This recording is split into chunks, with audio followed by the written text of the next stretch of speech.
Toda casa tiene un sótano.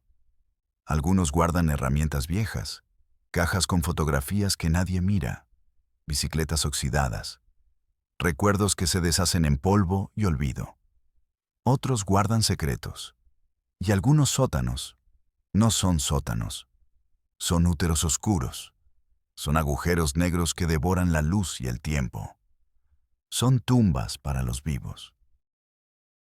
En las calles tranquilas y soleadas de Jiutepec, Morelos, la vida parece fácil. Es un espejismo de orden y bienestar. Las bugambilias trepan por los muros en cascadas de color fucsia y naranja. El aire huele a flores frescas y al cloro de las albercas privadas. El sonido predominante es el de las podadoras de césped los sábados por la mañana. Un zumbido monótono que promete que todo está en su lugar. Es la imagen perfecta de la normalidad.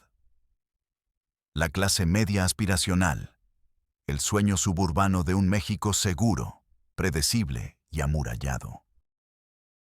Pero si uno camina por la calle Girasoles y se detiene frente al número 14, algo cambia. El aire se vuelve más frío, más denso. Las bugambilias de esa casa están secas, sus ramas grises y retorcidas como dedos artríticos aferrándose al muro. La pintura de la fachada está descascarada, revelando capas de colores pasados como cicatrices. Las ventanas, a diferencia de las demás casas, están siempre cubiertas por persianas gruesas y amarillentas, cerradas a cal y canto. Es como si la propia luz del sol tuviera miedo de tocar sus paredes. La casa de la familia Montero. Una casa que guardaba un secreto tan profundo, tan retorcido, que la palabra horror se queda corta. Se vuelve un insulto a la verdadera naturaleza de lo que allí ocurría. Yo soy Mateo del Valle. Y esto es Realidad Prohibida. Hoy no les voy a pedir que se suscriban. Les voy a pedir que escuchen más allá de mis palabras.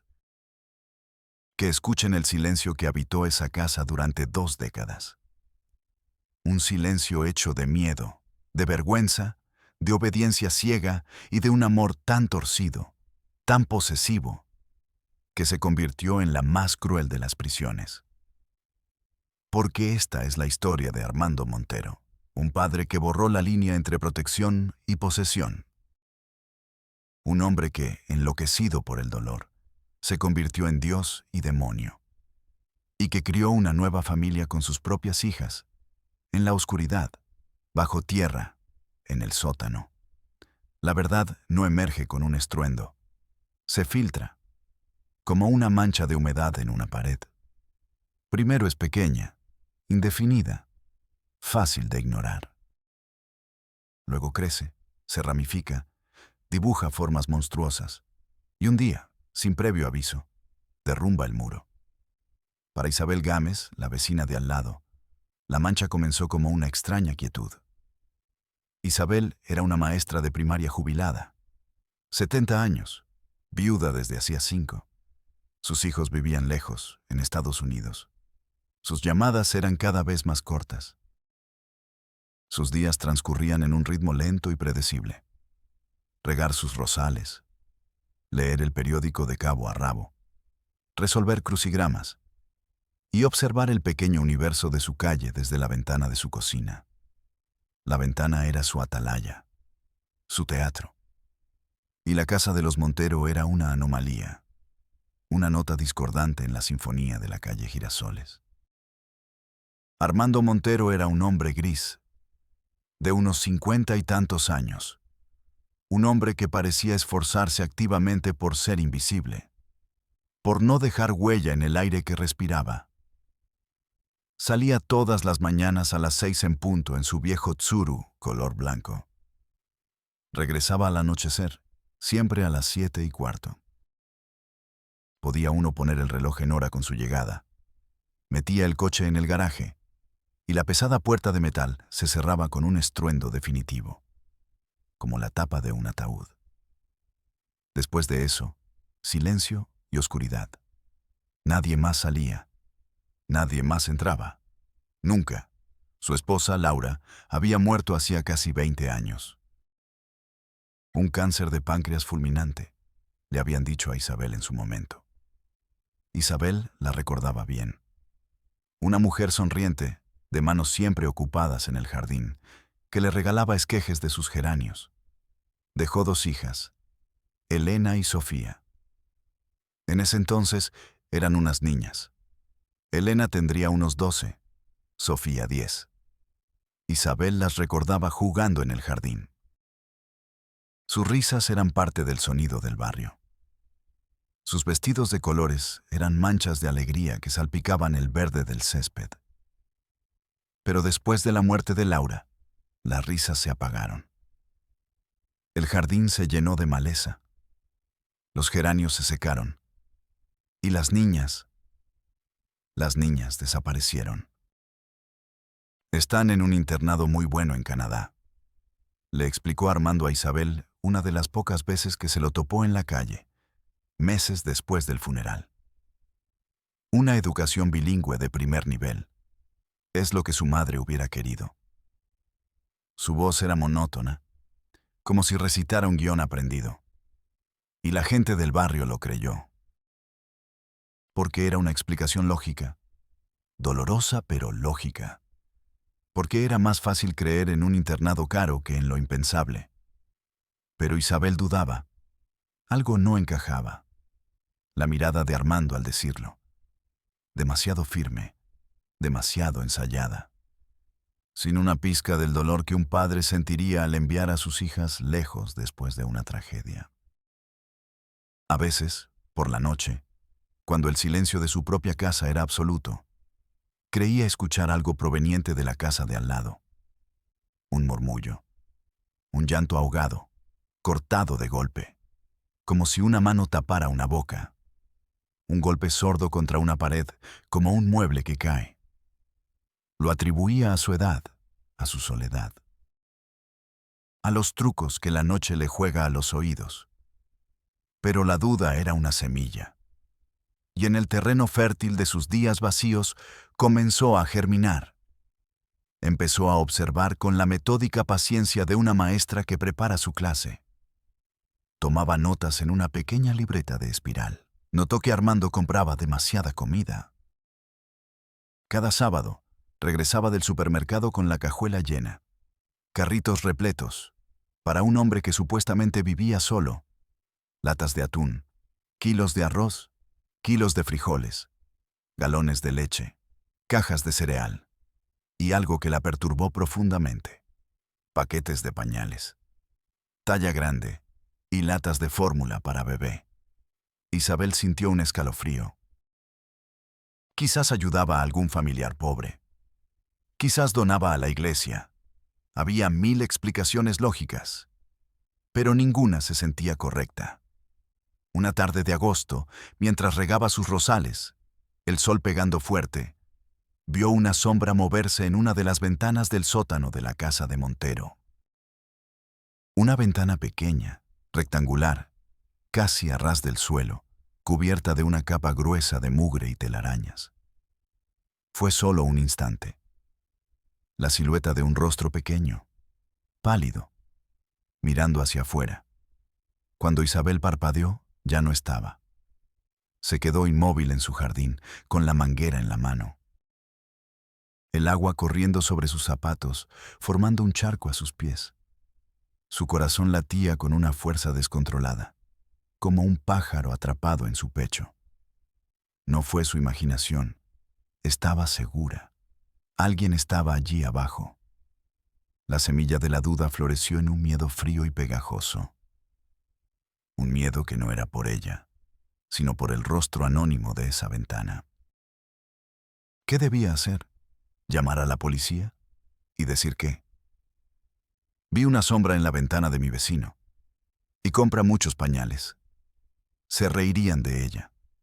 La llamarían una vieja entrometida y solitaria. Una loca.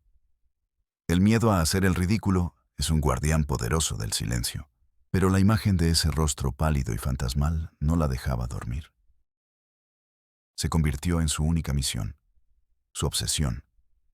Pasaba horas en su ventana, la que daba al jardín de los Montero, esperando, vigilando. Una noche de tormenta eléctrica, la oportunidad llegó. La lluvia caía a cántaros. Los truenos sacudían las ventanas. De repente, un destello azul cegador, seguido de un estruendo ensordecedor. Un transformador había explotado. La calle entera se quedó a oscuras. Isabel, con una vela en la mano, se asomó por la ventana. Vio la puerta de la casa de Montero abrirse. Era Armando, con una linterna en la mano. Salió a revisar el cuadro de fusibles que estaba junto a su puerta. Y por un momento, la puerta principal quedó entreabierta. Desde su ángulo, la luz de la linterna de Armando iluminó por un segundo el interior del pasillo. Y entonces la vio. No había duda. Era Elena, la hija mayor. Ya no era una niña. Era una mujer. De 30 y tantos. Estaba pálida, terriblemente delgada. Vestía un camisón gastado, de un color indefinido. Y en sus brazos sostenía a un niño pequeño, de unos 2 o 3 años. Isabel sintió que el aire se le escapaba de los pulmones. Tuvo que apoyarse en el alféizar de la ventana para no caer. El internado en Canadá era una mentira. Una mentira que había durado 20 años. Elena nunca se fue, y tenía un hijo. ¿Y Sofía, la hija menor, también estaba allí? La maquinaria del horror comenzó a ensamblarse en su mente, pieza por pieza, cada engranaje más monstruoso que el anterior. Decidió actuar. El miedo ya no importaba. Al día siguiente, horneó un flan. El pretexto más inocente que se le ocurrió. Con el plato tibio en sus manos temblorosas, cruzó la calle. El corazón le martilleaba contra las costillas, un tambor de guerra. Se paró frente a la puerta. Respiró hondo. Tocó el timbre. El sonido pareció ser absorbido por la casa, sin eco. Esperó. Un minuto que pareció una hora. Volvió a tocar, esta vez con más insistencia. La puerta se abrió una rendija. Era Armando. Sus ojos eran fríos, desconfiados. ¿Sí? Component Placement, dijo, su voz áspera, como si no la usara a menudo. Hola, Armando. Soy Isabel, tu vecina, dijo ella, tratando de que su voz sonara alegre y casual. Hice este flan y pensé en compartir un poco con ustedes. Forzó una sonrisa. El músculo de su mejilla tembló. No aceptamos regalos. Estamos bien, dijo Armando, e intentó cerrar la puerta. Pero Isabel fue más rápida. Puso el pie en el quicio. Un gesto audaz que ni ella misma supo de dónde salió. Solo un momento, Armando. Hace tanto tiempo que no sé nada de tus hijas. Me preocupo por ellas. ¿Cómo están Elena y Sofía? ¿Cuándo vuelven de Canadá? La cara de Armando se transformó. La máscara de normalidad gris se cayó. Debajo había una furia helada, contenida. Mis hijas no son asunto tuyo. Largo de aquí. En ese preciso momento, desde el fondo de la casa, se escuchó un golpe fuerte y el llanto de un niño, un llanto agudo, asustado, lleno de dolor. Los ojos de Armando se desviaron hacia el interior por una fracción de segundo. Un instante de pánico en su mirada. Fue suficiente. Isabel empujó la puerta con todas sus fuerzas. La fuerza de una mujer de 70 años, alimentada por las adrenalinas y el terror righteous. Armando, sorprendido, tropezó hacia atrás. El flan cayó al suelo, rompiéndose en pedazos. Isabel entró. El interior de la casa era oscuro. Las ventanas estaban cubiertas con gruesas mantas negras. Y el olor a encierro, a comida podrida, la humedad, a tristeza. Largo de mi casa, voy a llamar a la policía, Zrenia gritó Armando. Pero Isabel ya no lo escuchaba. Seguía el sonido del llanto. La llevó a una puerta al final del pasillo. Una puerta que no coincidía con el resto. Era de metal, pintada de gris, y estaba cerrada con 3 cerrojos. Por fuera, una puerta que conducía al sótano. «No se atreva, no toque esa puerta». «Component placement», siseó Armando, agarrándola del brazo. Pero Isabel se soltó con una fuerza sorprendente y comenzó a forcejear con los cerrojos. Estaban duros, oxidados. Sus dedos temblaban, torpes. El llanto del otro lado de la puerta se hizo más fuerte, desesperado. Armando corrió hacia la cocina. Isabel escuchó el ruido de un cajón abriéndose violentamente. Supo que iba a buscar un cuchillo, un arma. Con un último esfuerzo, el último cerrojo cedió. Abrió la puerta. Una ráfaga de aire viciado y fétido la golpeó en la cara. Un olor a mojo, a sudor humano, a orina y a heces. Casi vomitó. Se tapó la boca y la nariz con la manga de su suéter. Era la oscuridad casi total. Bajó los primeros escalones de cemento, aferrándose a la pared húmeda.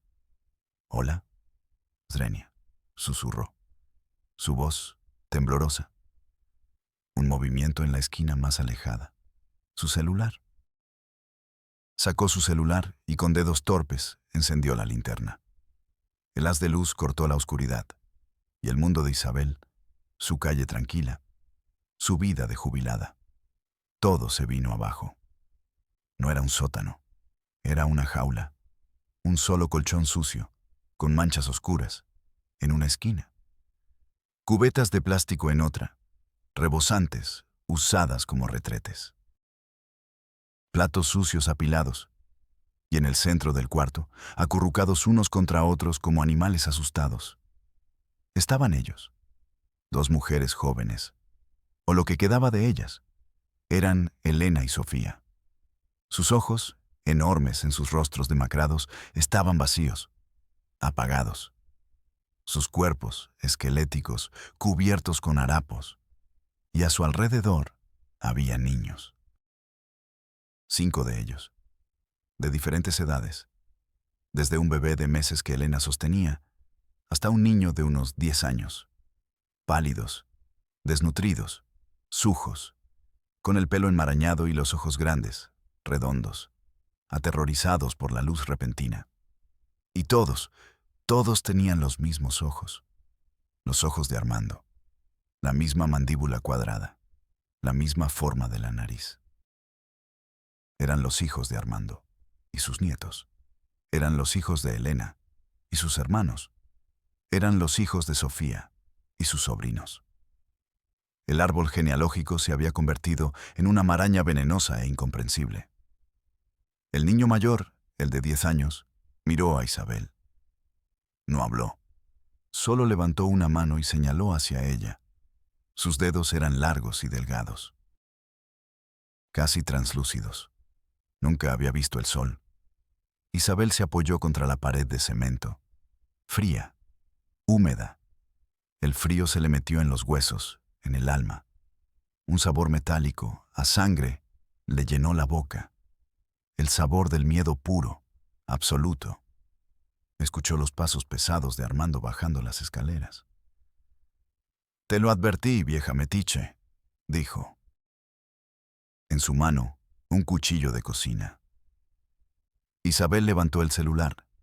Su mano temblaba tanto que apenas podía sostenerlo. Con el pulgar, marcó 911. Puso el altavoz. No apartó la mirada de los niños, de esos rostros que eran un eco perverso del hombre que bajaba para silenciarla para siempre. La historia que emergió en los días, semanas y meses siguientes fue un descenso al infierno. Pieza por pieza, contada en susurros fragmentados por Elena y Sofía a psicólogos y policías pacientes. Cuando su madre murió, Armando se quebró. Pero no se quebró en pedazos. Se solidificó en algo duro, paranoico y monstruoso. El mundo exterior era un lugar corrupto y peligroso. Un lugar que le había arrebatado a su esposa. Un lugar que podía arrebatarle a sus hijas. Así que decidió construir un refugio, una fortaleza, su casa. Primero, les prohibió salir después de la escuela. Luego, las sacó de la escuela. La educación en casa es mejor. Luego, les prohibió usar el teléfono. Les quitó los libros, la televisión, la música, cualquier conexión con el exterior. Afuera hay maldad, les decía cada día. La gente es cruel. Solo quieren hacerles daño. Yo soy su único protector. Yo soy su mundo. Tenían 16 y 14 años. Cuando Elena cumplió 17, él entró en su cuarto una noche. Tu madre ya no está, le dijo, con una calma aterradora. Ahora es tu deber cuidarme. Serás mi mujer, la señora de la casa. Elena luchó, gritó, pero él era más fuerte. Le dijo que era su deber, la ley de su nuevo mundo, la voluntad de Dios. 9 meses después, en esa misma habitación, nació el primer niño, Mateo. Armando lo miró con un orgullo torcido, de creador. Era la prueba de que su mundo funcionaba. Era suyo, completamente suyo. Carne de su carne, sangre de su sangre, doblemente. Pero el llanto del bebé podía ser escuchado por los vecinos. Así que preparó el sótano. Lo acondicionó. Un colchón, una bombilla de bajo voltaje, y bajó a Elena y al bebé. Es por su seguridad, dijo cerrando los cerrojos, para que el mundo malo no los encuentre. 2 años después, le tocó a Sofía. Tenía 16 años. Se convirtió en la segunda esposa. Y el ciclo infernal se repitió. El sistema tardó en reaccionar. Pero cuando lo hizo, fue con una lentitud brutal, ineficiente y aplastante. Isabel se convirtió en la guardiana de facto de los niños y sus madres. Su única defensora en un mundo que no entendían. Su primera batalla fue en el Ministerio Público de Jutepec, un edificio caluroso, con ventiladores de techo que solo movían el aire pesado. Lleno de gente desesperada y funcionarios hastiados. La recibió un agente llamado Ramírez, un hombre con manchas de sudor bajo los brazos y una mirada de profunda indiferencia. Isabel le contó todo, con la voz quebrada. Ramírez escuchaba mientras sorbía un café de un vaso de unicel y revisaba su celular. A ver, señora, dijo al final, limpiándose las migas de una concha de la comisura de los labios. Entiendo que esté alterada, pero esto es un desmadre legal. Abrió un folder. Estaba vacío. Primero, los niños no tienen actas de nacimiento. Oficialmente, no existen.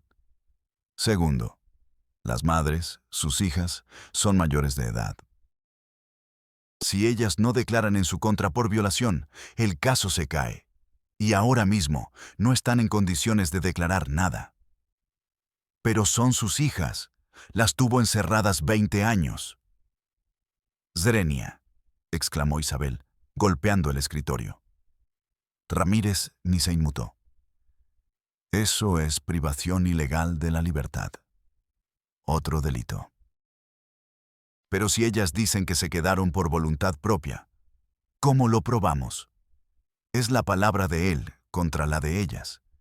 Y ellas están confundidas. Su abogado va a argumentar eso.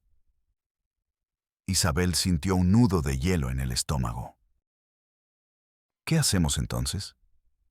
Necesitamos que los psicólogos del DIF emitan un dictamen de incapacidad de voluntad y síndrome de Estocolmo.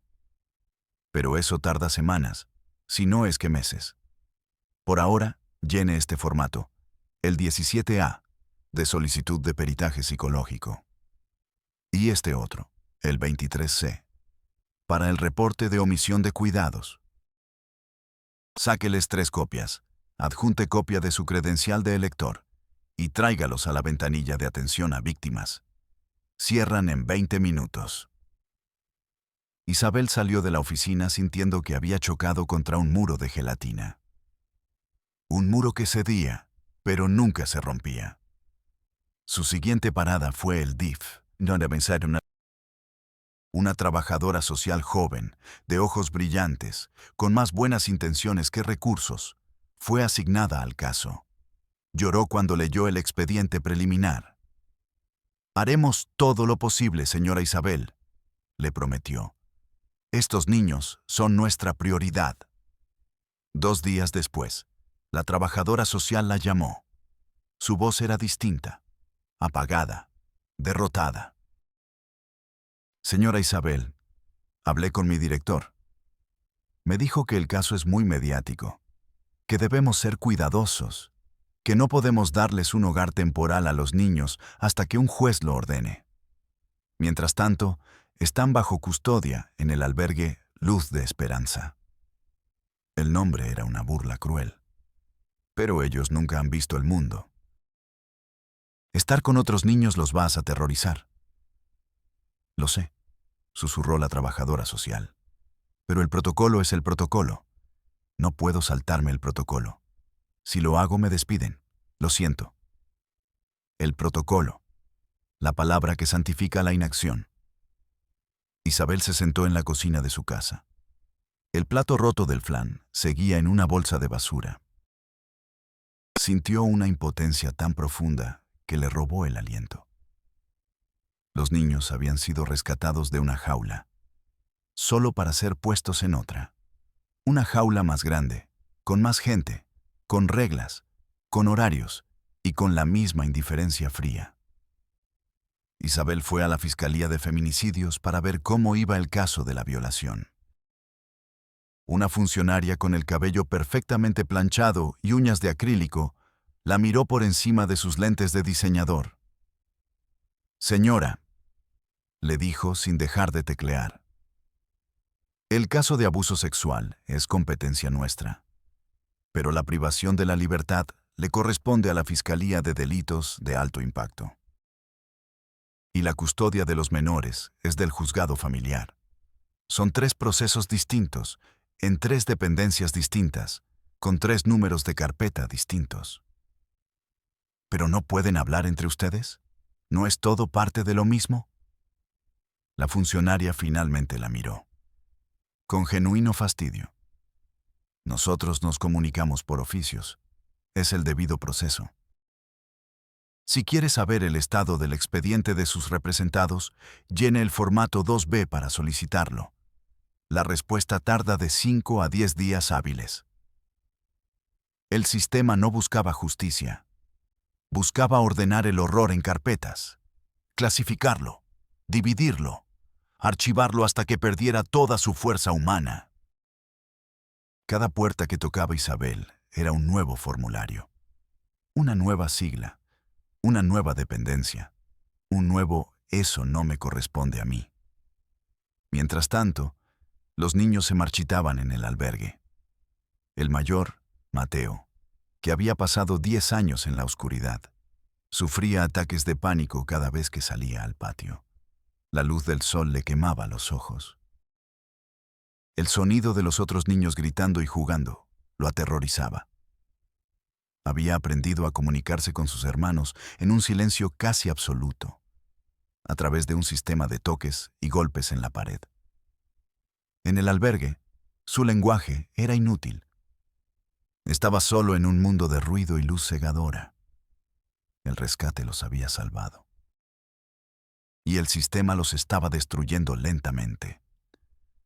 La tragedia de la casa de los Montero no terminó el día que se abrió la puerta del sótano. Apenas comenzaba una nueva y más confusa etapa. Armando Montero fue sentenciado. Sí. Años después. Una condena que nunca reflejará la magnitud del tiempo y las vidas que robó. Elena y Sofía fueron enviadas a una institución psiquiátrica. Víctimas, sí, pero también madres de los hijos de su padre. Una realidad demasiado compleja, demasiado monstruosa para cualquier terapia. ¿Y los niños? Los niños sin pasado, sin nombres, sin luz. Los hijos del sótano. fueron separados. El sistema, en su infinita sabiduría burocrática, decidió que era lo mejor para su desarrollo individual. Romper el único vínculo que habían conocido. La única fuente de seguridad en su mundo de oscuridad. Isabel los visitó a todos, hasta el final de sus días. Se convirtió en su única abuela. Nunca olvidó la primera vez que llevó a Mateo, ya un adolescente, a la playa. El chico, que había estado en terapia durante años, se paró en la orilla. Sintió por primera vez la espuma fría en sus pies descalzos. Miró la inmensidad azul del océano, el horizonte infinito, y por primera vez en su vida lloró. No de miedo, ni de tristeza. Lloró por la abrumadora y dolorosa belleza de un mundo que le habían negado. Un mundo que casi lo destruye de nuevo al intentar salvarlo. El monstruo no era solo el hombre que construyó la jaula. El monstruo también es el sistema indiferente que pone más atención a los sellos y a los formatos que a las almas rotas que debe proteger. Un sistema que te rescata del infierno, solo para abandonarte en un limbo de indiferencia, papeleo y protocolos vacíos. Soy Mateo del Valle y nos vemos en la próxima Realidad Prohibida.